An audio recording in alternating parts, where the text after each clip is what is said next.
Good afternoon. Thank you.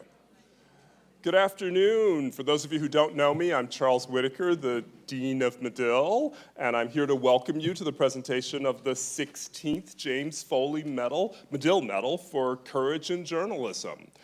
This award is one of the highest honors that we give at Medill. It's a way for this institution to recognize journalism that exemplifies not just repertorial enterprise, but a dedication to storytelling that ferrets out truth and shines light on injustice, even in the face of the most difficult conditions and circumstances.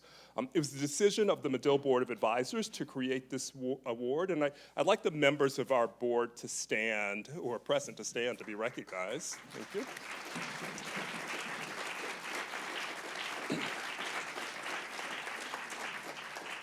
They felt, as do I, that a school dedicated to upholding the highest standards in journalism is not just about preaching about journalistic valor, but we should hold it up as a shining example for our students to aspire to and to emulate, and for the world at large to admire. The work of today's honoree, Max Bearak, is certainly a fine example of that, but you'll hear more about Max later in the program. One of the strongest advocates for this award was a longtime board member and distinguished Medill alumnus, Richard Stolley, who is here today as well. I won't give Dick's full biography here, but I encourage our students to look at it, go online and look him up. He has been a pillar of journalism, and we're so proud to call him an alum and a board member. And while he could continue in the role, he's also one of the judges for this award, and he will continue in that role. We did want to take a moment today to publicly thank him for all of his service to Medill and to journalism, and to present him with a small token of that appreciation, which Belinda Lichty-Clark has.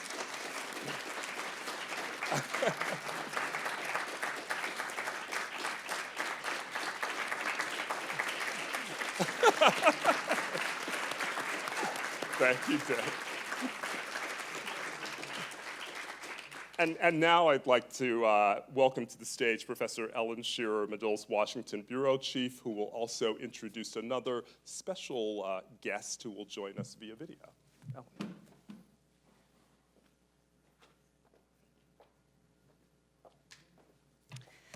Thank you, Charles. I'm delighted to be here as a member of the James W. Foley Legacy Foundation, and on behalf of the foundation, I'm delighted to help honor Max Bearak. In the immediate aftermath of Jim's horrendous murder at the hands of ISIS, his parents, Diane and John Foley, founded the James W. Foley Legacy Foundation. The goal and mission is to bring home all Americans unjustly detained abroad and to work to ensure the safety of all journalists. Max's work in Congo, Niger, and Zimbabwe shows the moral courage that Jim also brought to his work and to his life. Diane Foley couldn't be here today and is very disappointed not to have the opportunity to be honoring you today, but she did want to say a few words, so she is here with us on video. Oh, my name is Diane Foley. I'm the mother of James Foley, Medill alum, who became a freelance conflict journalist. In 2014, Medill changed the name of this award to honor Jim, who was kidnapped while reporting from Syria and subsequently murdered in 2014. This award is presented to an individual journalist or team who exemplifies physical, moral, and ethical courage in pursuit of a story. This award is presented for work published during the 2018 calendar year for a story that displays physical, moral, ethical, or political courage in pursuit of a story. I'm delighted to announce that Max Bearak The African bureau chief of the Washington Post is the 2018 recipient of the James Foley Medill Medal for courage in journalism. My only regret is that I am not present to personally present this to you, Max. But know that you continue Jim's legacy of talented journalism with moral courage. Congratulations.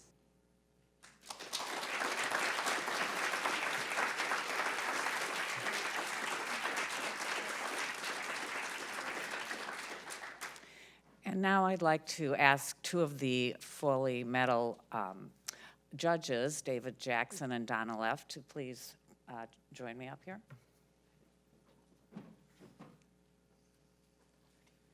Okay.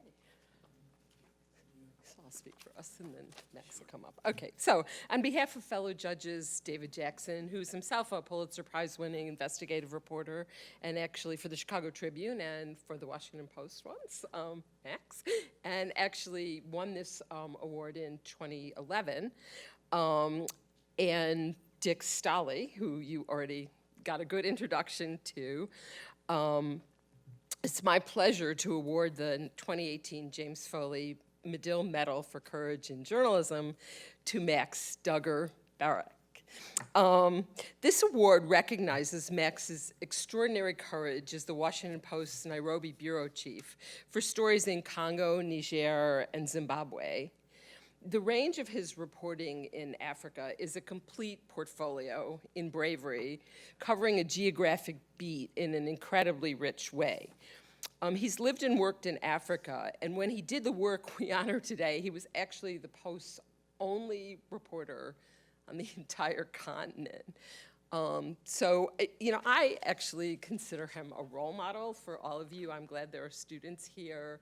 I think he did amazing work under incredible circumstances, even if it weren't dangerous and it showed no courage, just to figure out how to cover a continent and to make sense of it, in a way that was wonderful journalism, would be a real coup. I mean, would be a real accomplishment. But in addition to that, obviously, he worked under very dangerous circumstances. Choosing his stories, he brings a cultural and historical context that gives readers a sense of place, but also a sense of the people, their struggles, and their victories. So, for example, he talked about, he interviewed and then did a story on a pair of brothers who alerted healthcare authorities to an outbreak of Ebola in Congo. And without his reporting, we just wouldn't know about these stories. So Max's work stands out for courage, but also the in journalism is a crucial part of what we honor today.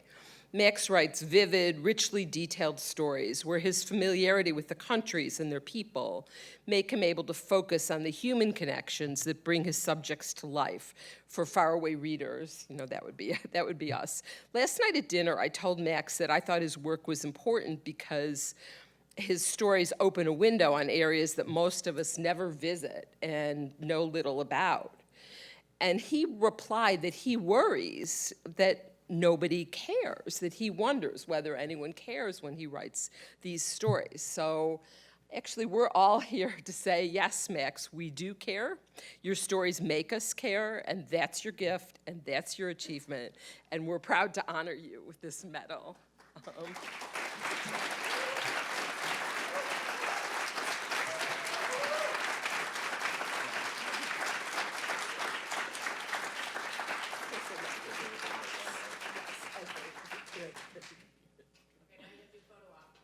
Okay, we'll do a photo op. We have to come to the center. Okay. And then we're going to let you hear from Max. Smush, smush, smush. Smush, smush, smush. Jenna's good. Very good?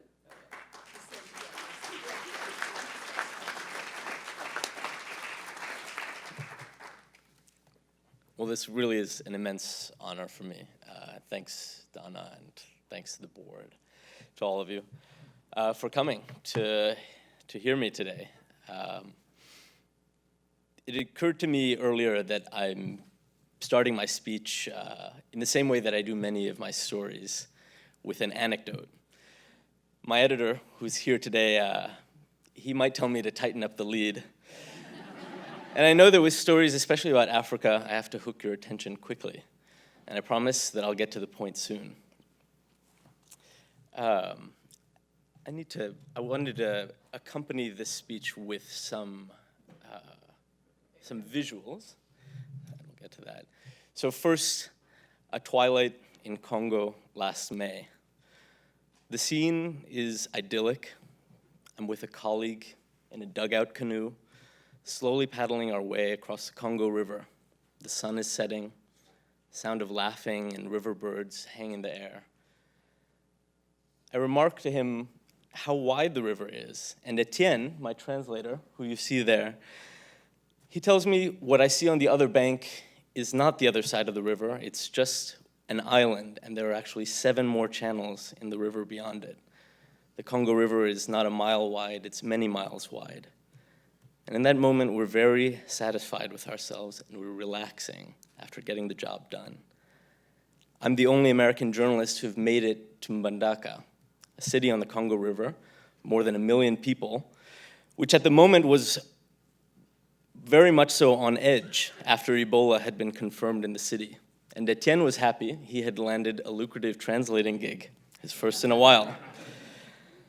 And despite the epidemic, we were feeling inspired. We had spent days with incredibly brave doctors and equally, if not more, brave locals who were taking an experimental vaccine and allowing spacesuit-clad health workers to enter their homes and spray chemicals all over.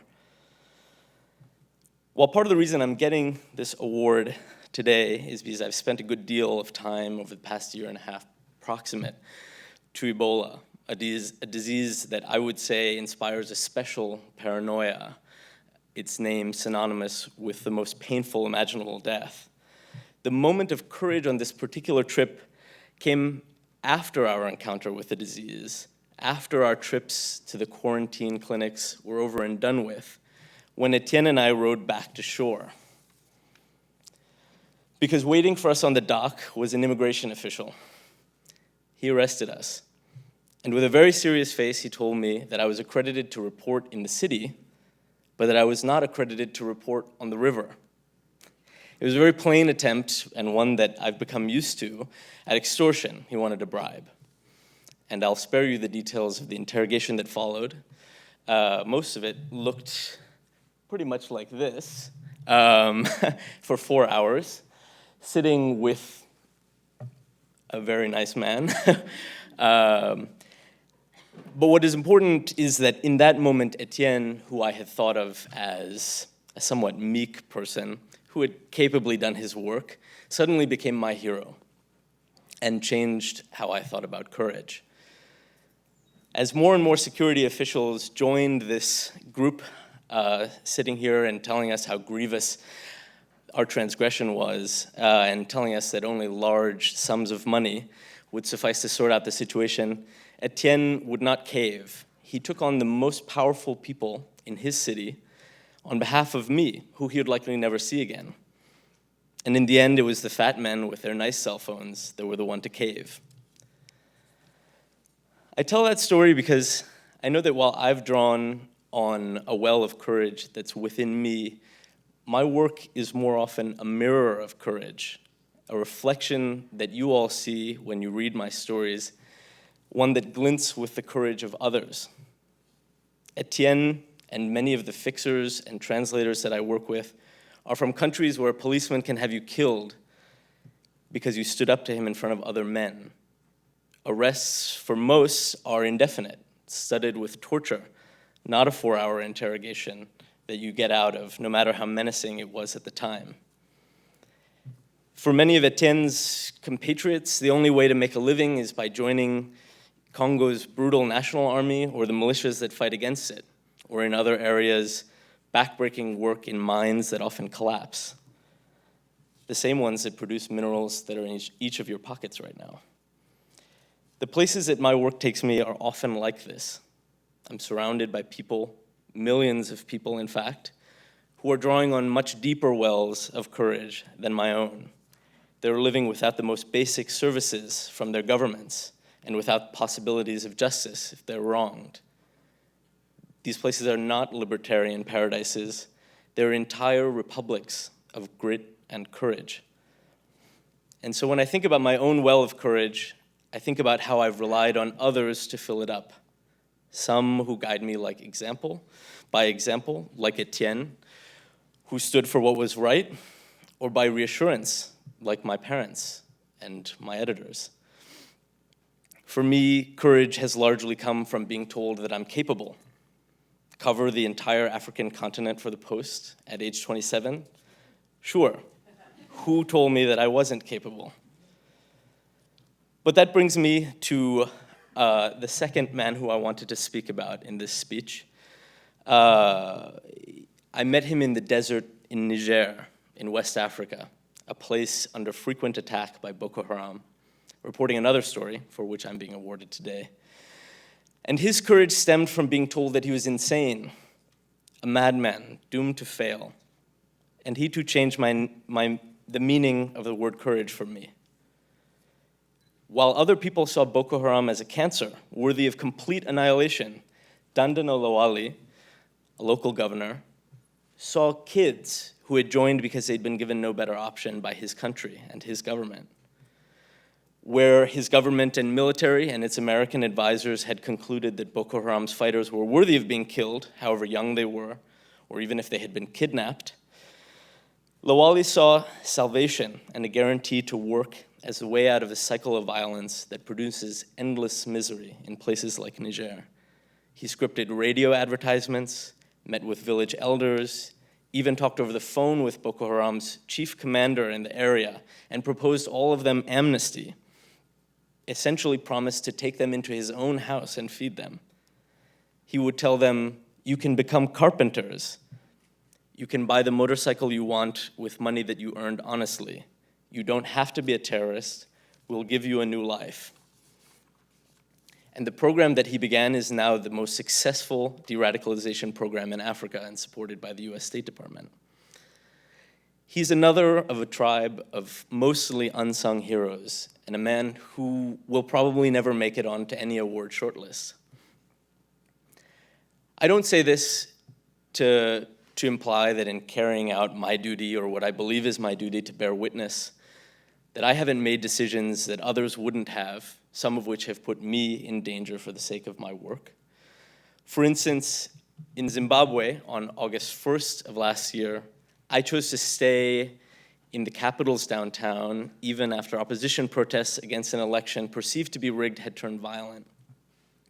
I walked with young men as they smashed up shops, looting and setting fire indiscriminately. And I walked towards a confrontation between the protesters and the army as a crowd of thousands ran the other way. This is a video that I took at that moment, seconds before the military opened fire.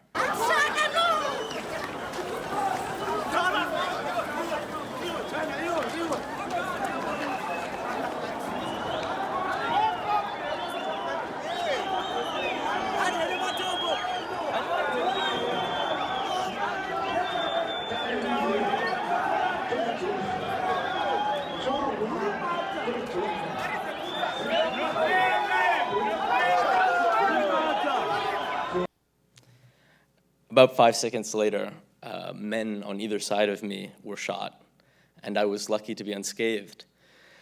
And I raced back to my hotel to tell one version of a story that would rightly become known as the original sin of Zimbabwe's first post-Mugabe government, about how 6 people were killed and dozens were wounded, and more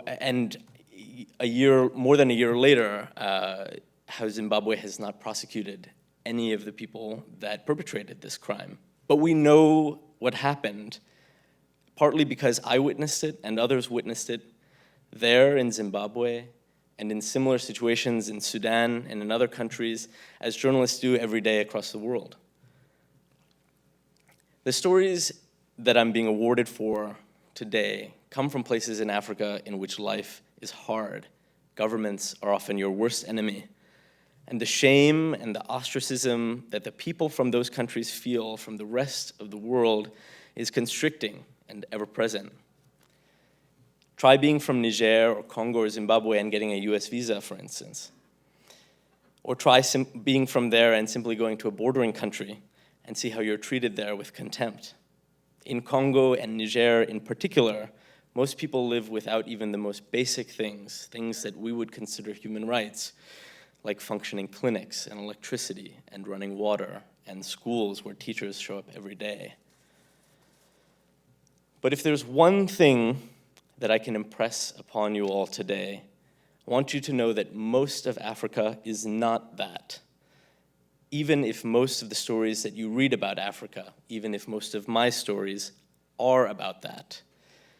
In Africa these days, people are venting years of pent-up frustration at the Western media's proclivity for stories of death and ruin, and for its correspondents' tendency to see themselves as messengers of despair, whose stories convey pity instead of empathy, and scorn instead of any attempt at understanding history and context. There's a deep and widely held belief, even among some of my closest African friends, that Africa is not only misunderstood by Western writers and readers, but coverage that focuses solely on Africa's problems and hotspots is a form of subjugation reminiscent of colonialism. The portrayal of Africa as a uniquely troubled place in need of salvation by outsiders was, of course, the most essential delusion of the colonial mindset. To put it even more bluntly, the voices that portray Africans universally as victims still sometimes seem louder than the ones that portray them simply as people, with all their usual complications. So in the end, I agree that to dodge the bullet or to step in the Ebola quarantine ward requires courage. I don't doubt that. But ultimately, I think the far greater courage comes from an instinct more like Etienne's or Dandana Lawali's, to do what is right, to not pay the exorbitant bribe, to not acquiesce to the logic of a military-industrial complex, and to go forth as a journalist, not just to bear witness, but to ask tough questions of your sources and of your readers, and to challenge their prevailing misconceptions. So for those of you who are soon to begin careers in journalism, who feel ready to go into the world and to be our collective eyes and ears, I would urge you to follow the compass of compassion and not to go looking for trouble. Thank you.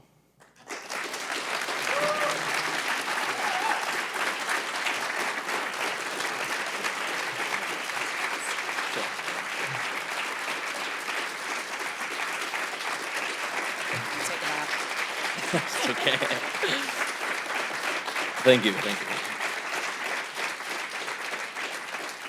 We've left time on purpose because there are a lot of graduate students here, and a lot of people, I'm sure, want to ask you specific questions just about your reporting, and maybe even something as simple as you talked about your fixers. In fact, I will make an anecdote. When you and I were talking last night, and I gave you your check for your award money, and I said, you'll enjoy spending this, and you said, I'm going to spend it on my fixers.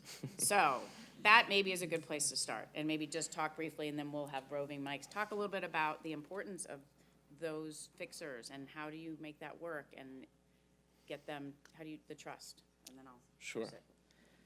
Well, not one story of mine comes out purely because of my own work or solely because of my own work. I'm often operating in environments where I don't speak the language, or where I've never been to a country before and am getting up to speed very quickly. And a good fixer or a good translator or a good guide is essential, the most essential component of most of the stories that I produce. And I've had good ones and I've had bad ones, but most of them are terrific. And I rely on a community of journalists to recommend them and to treat them with respect, because many of them are not and drop out of the business because of that. And so, we all encourage each other to pay fixers properly and to credit them when they desire to be, and to just remind them in verbally and with our deeds that our work can't happen without them.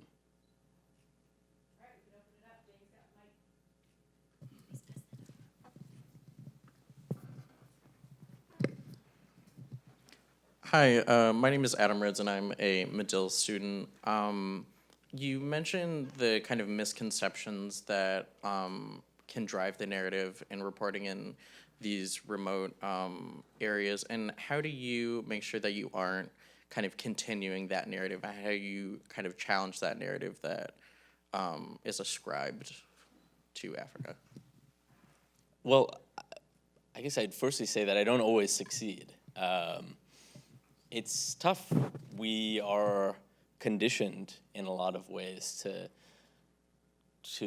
think of Africa in particular as a certain kind of place, and maybe inherently so. And I think that that's maybe the most pernicious of the narratives that we need to extract from how we write about Africa, is that it more so than any other place would inherently be a certain way. It's tough. I mean, you just have to read and reread your stories with an eye towards that, I think. And another way to guard against it is to not live within a bubble of like-minded people who reinforce those conceptions or stereotypes, and keep pushing yourself to expand the circle of people who you speak with, and engage with the valid criticism that you do get.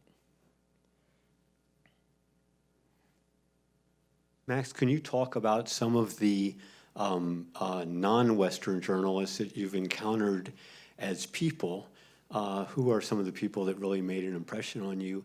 And also for students who might be considering reporting in Africa but haven't had the experience yet, what would you have people start to read right now?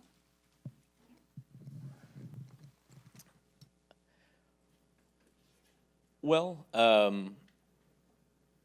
I think that local journalism in Africa is kind of facing a prolonged crisis, because there is very little funding and a huge amount of pressure to produce a lot of stories on a daily basis, and most journalists are paid by the story, even if they are staffers at newspapers. And so I've met a lot of really great Kenyan journalists, for instance, who can't really point to their work as a point of pride, even if they are very good journalists. And I think that there's a certain mix of both admiration for the foreign press I find among local colleagues in the kind of independence that we have and commitment to the ethics of journalism. But like I said in my remarks, I think there's also a lot of resentment about the types of stories sometimes that we choose to do, types of narratives, types of words that we choose. I greatly look forward to reading the next New York Times' East Africa bureau chief, who is Kenyan and ethnically Somali. I think that he'll bring a very interesting, fresh perspective, and I look forward to, he's a friend of mine, and I look forward to learning from the way that he covers the region as well. And I think that I was in a bookstore at the University of Chicago yesterday, actually, and was really pleasantly surprised to see how many African writers were on display in the bookstore. And I think that an obvious first place to begin would be reading African authors of literature, and yeah, and reading them with an eye to see how people who are not outsiders to Africa write about the place. Perhaps even a comparative lens would be interesting to apply to that.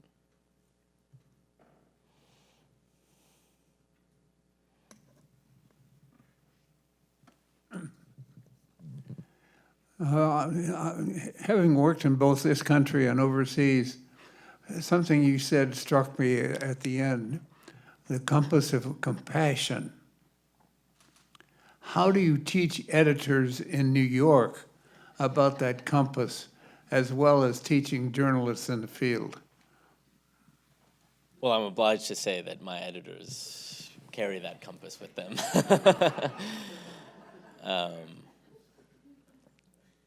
I think that, I think that that's true also, and I think that,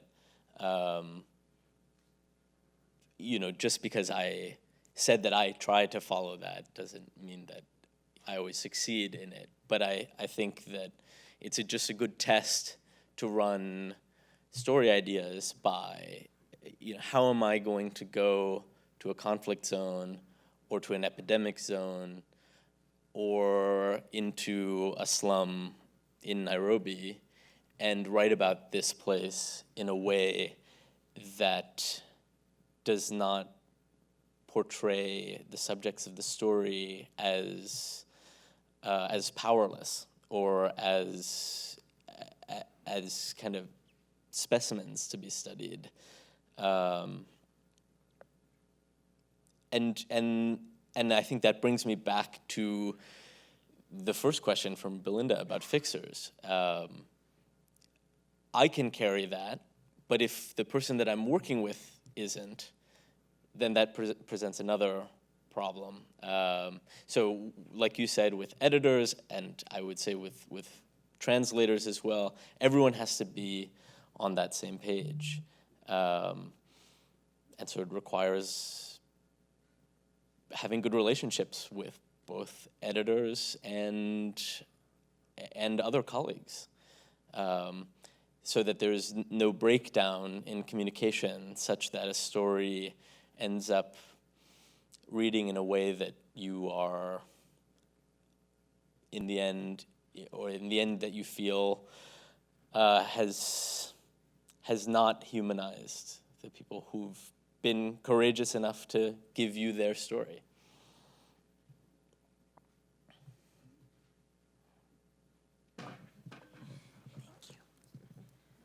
Hi, thank you so much for sharing your experience. Now, I was wondering, have you ever had a moment of breakage, like a breaking point in covering these types of stories? I know you said you don't want to be the messenger of despair, but being surrounded by so much, I feel that would impact you as not only a journalist, but as a human. So when you do encounter those moments, how do you overcome them? It definitely gets you down sometimes. There's no doubt about that. But I think that one of the great things about being a journalist is that there's a very tangible sense that you are going to return to your room or your tent or your home and do something about it and write something about it and hope to do it justice. So I think that, ironically, while for a lot of people, reading the news can be actually an intensively traumatic experience. And I know a lot of my closest friends have just stopped reading the news. But I feel very much the opposite because I get to write it myself, and I feel like that's doing something. And so when I'm down, I think I bring myself back up by writing.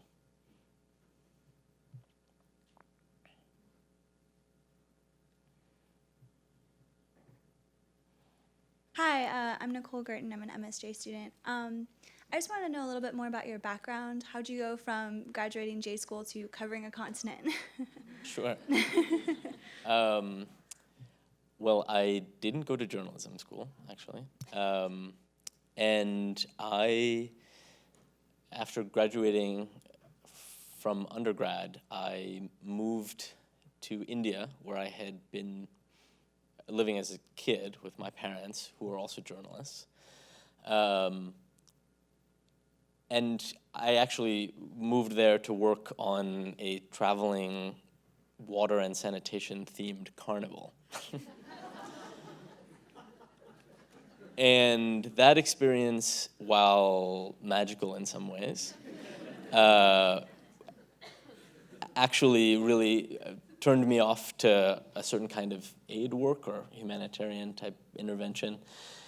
And the notion that I'd been fighting for years, that I would follow in my parents and even generations before that footsteps of being a journalist, crumbled very quickly. I began freelancing. And so my trajectory in journalism has been relatively brief, from freelancing in India to joining the Post in Washington and then taking my current job.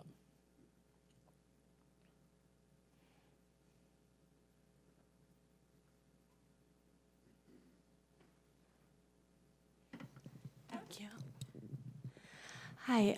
In coordinating coverage of such a large and diverse continent, how do you decide what to cover and how? That is a central puzzle of my job. I think the only way to do it is to have multiple story ideas running at once. At any given moment, I'm probably working on half a dozen, and that's not unique to me. I think every foreign correspondent is operating in that way.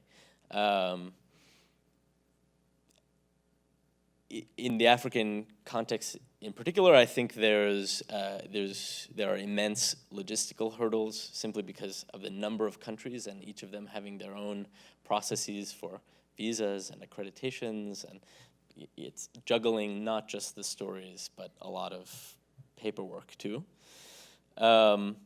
But thematically, we try to think about what are the themes that we want to impress upon our readers. What do we think is happening in Africa that is most salient, that is most new also, that hasn't been written authoritatively yet?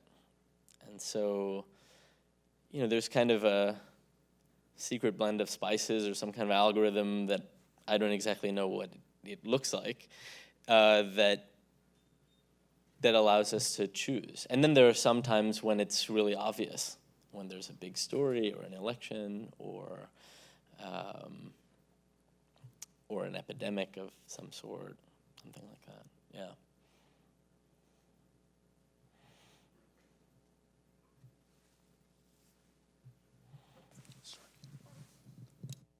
Hello, I'm Dan. I'm a freshman undergraduate here. Thank you for your courage in journalism. There seems to be a lot that you don't fear.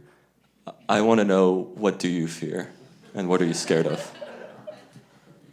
Well, I hope I haven't made it seem like I don't fear getting shot. I do. I think what I fear more, though, and what I was trying to get across, is I think I fear being the kind of writer that does perpetuate some of the ways of thinking and understanding the places that I report on, that I think my experiences there have proven to me are either outdated or incorrect or dehumanizing in some way. I would be more stricken to know that somebody who I really respected thought that I had been really disrespectful, for instance, in a story, than to have close calls or have to deal with rickety old planes or, crazy drivers, or the types of things that I deal with on a daily or weekly basis in my job.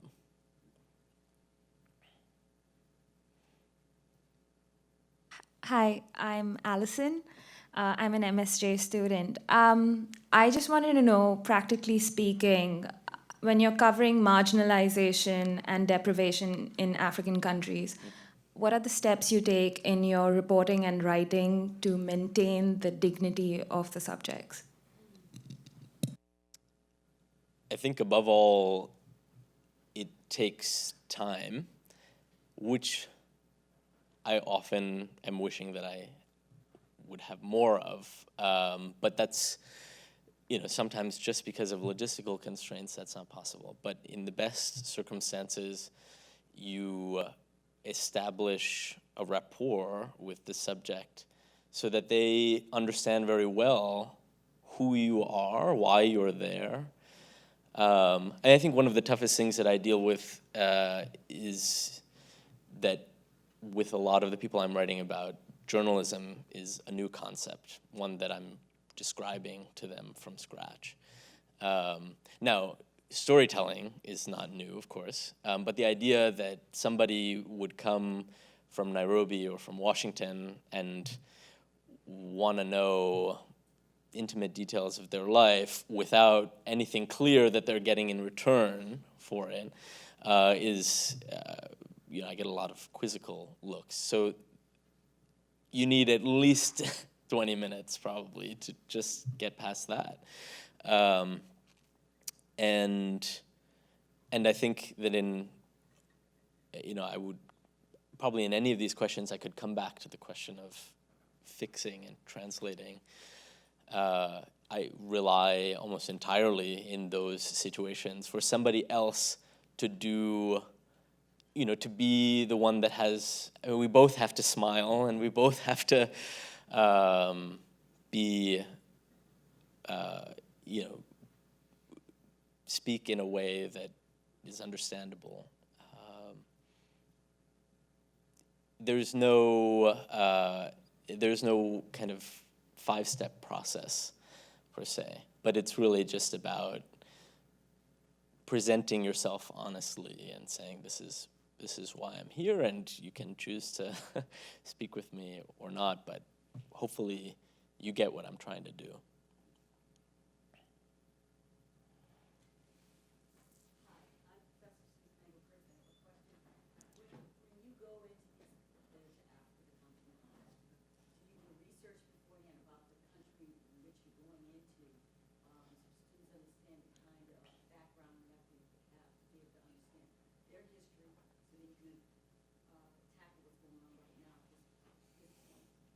Absolutely. You wouldn't be able to do this job if you weren't reading books and reading or trying to read pretty much everything that's being written on the subjects that you're going to write about.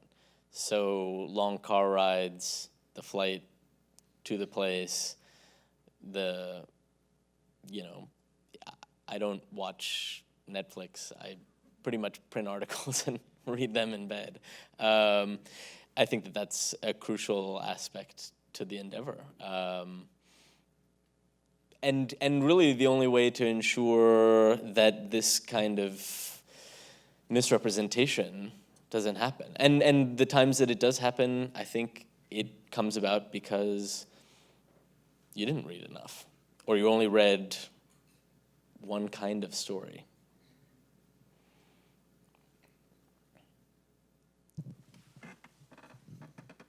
Hi, I'm Leah. I'm an MSJ student. I guess in the age of social media and stuff, I've worked at small town newspapers, and people are always focused on how many people are reading your stories and stuff.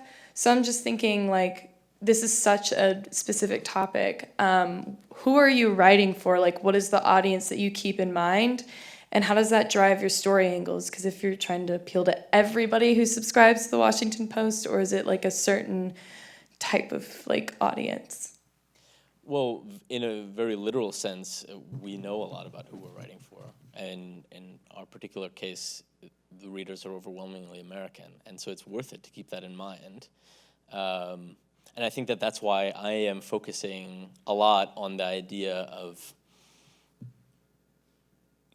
kind of changing a mindset that may exist, or I think does exist in a lot of that readership.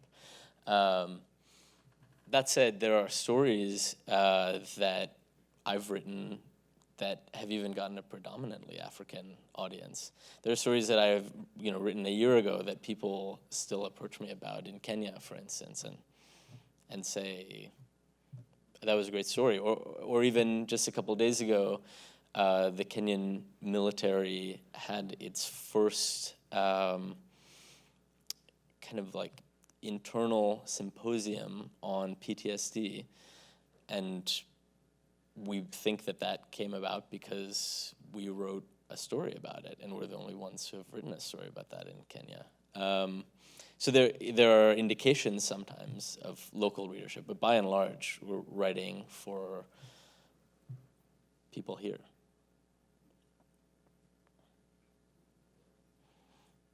Hi, my name is Sharon. I'm also an MSJ student. Kind of going back to your point about frustration in the African countries about the Western coverage of their communities. As coming in as a foreigner for a Western media outlet, what was that experience like besides having your fixer of gaining the trust of the people of those countries and having them share their experiences with you for your reporting? Well, local fixers and translators are very used to working with Muzungus, white people like me. So, I don't think it required much adaptation. I've also been lucky to live in Africa and in India for a lot of my life. And so I'm kind of used to being in places like that, and I think maybe less prone to writing the kind of wide-eyed stories about, I don't know, like stray animals or something like that, that often get a lot, or kind of irk a lot of people from those places. But yeah, once again, a lot of it comes down to who your colleagues are. And it also comes down to how much you really like a place. And I think that if you like where you live, it'll shine through in your writing. And so if any of you are thinking about going out into an international reporting context, I would strongly encourage you to check in with yourself a lot about, do I enjoy this place? Am I feeling like I love Morocco or Cambodia or wherever it is? Because if you don't, and I certainly know a lot of people who work in journalism in Kenya, for instance, who are constantly getting angry at the country and saying, this place is unfixable, or, working here is so frustrating. And I think to a lot of them, I would kind of question why they remain in a place like that. It's your work is better when you do the work of getting to know and assess whether you like it or not. Do you feel like you're going to stay in Africa? Do you know? Would you be?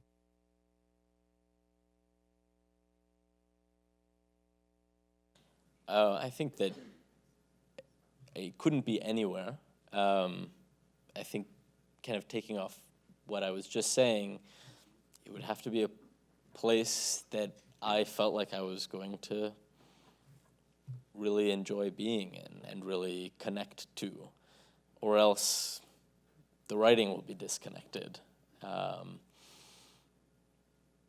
I was confident in moving to Kenya that I would feel that way, and it took a little bit of time, but I definitely feel like that now. And ever more so. So that's, perhaps there is an aspect of being able to move somewhere and being able to adapt to it, but I think there are some places that some people jive with and others don't. That's just a fact of the matter.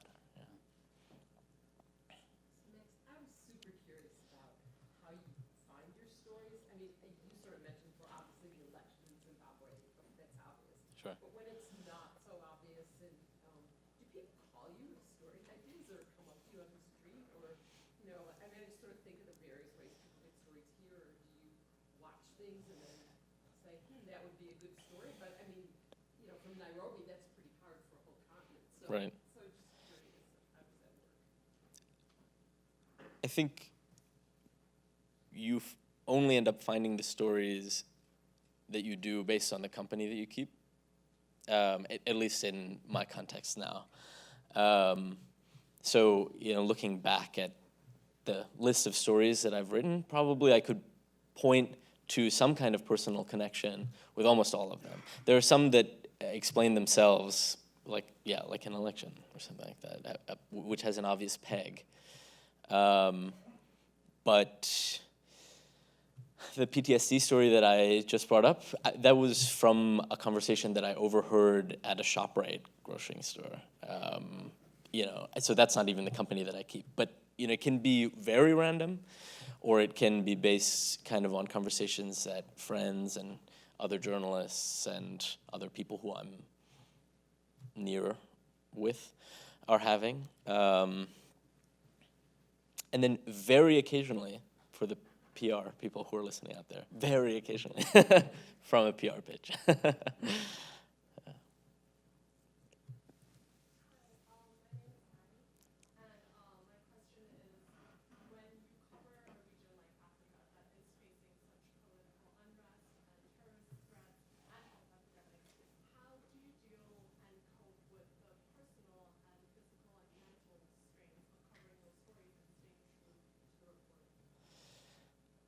Well, I think actually that also is related to the company that you keep. As I'm sure is the case for most of you, been talking with friends and family about the experience of reporting and having people around you who you feel understand what you've seen, and so that you don't get back and have a bunch of people who are just like, oh, how was Congo? And you have to be like, it was good. I mean, you want to have people around who are going to know what you're talking about, and I'm lucky to have that. And like I said to the earlier question, the writing itself is therapeutic, gives a sense of purpose to the job, that keeps perhaps some of the I guess I wouldn't say depression, but keep some of the doubts that might seep into what you're doing away. Thank you for the great questions. We have time for one more. Hi, I'm just wondering how often the people you interview there bring up Donald Trump and how much his presidency affects what you do for a living. Well, I was having lunch with my editor in Washington a month ago, and I had said that I felt like my job was maybe the most insulated job at the Post from Donald Trump. And immediately after I said that, I said, oops, I shouldn't have said that, because obviously got to get into that story. But it is true that I think I'm uniquely insulated, and Africa is. I mean, there's certainly effects that people in Africa are feeling, whether they know it or not, from trade policies, from changes to health policy, foreign aid policy, to the changing rules of engagement in a place like Somalia that have massively expanded the campaign of airstrikes, for instance. But do people utter his name? Pretty little, I think, especially compared to how much Barack Obama would have been spoken about by people in Africa. So people of a maybe more professional milieu or diplomatic certainly are talking about him as much as anybody else. The greatest story on earth type of conversation. But once you leave those circles, not so much.